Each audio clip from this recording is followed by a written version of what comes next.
Archdiocese of Milwaukee released thousands of documents on clergy sex abuse. The Archdiocese of Chicago has done the same.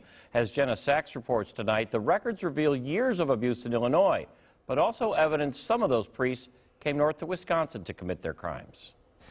We continue to ask, but a tangled web has been woven here. 6,000 pages from the Archdiocese of Chicago describe at least 40 years of abuse. The priest that abused me moved 7 times and abused others. They also reveal a history of some Chicago priests traveling to Wisconsin to assault their victims. Norbert Mayday was convicted of child abuse in 1994.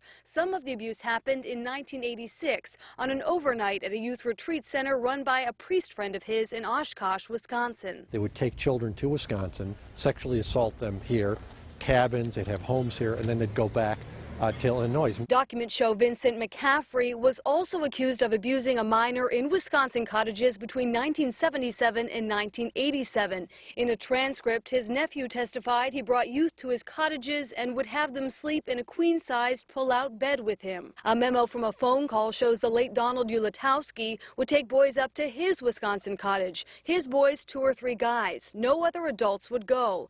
Ulatowski was later restricted in his ministry and ordered not to be alone with children. When you look at offenders, they're going to move around to where they can get access to children, where they can remove children from their homes. Lastly, Raymond Skariba, who allegedly molested several minors, eventually moved to Twin Lakes, where he lived as recently as 2005. And Isley says there are actually more Chicago priests who came to Wisconsin to victimize youth, but those documents have not been released yet. He says there are still several unnamed offenders in the Chicago Archdiocese. Reporting live in the newsroom, Jenna Sachs, Fox 6 News. Jenna, thank you. 3 armed robbers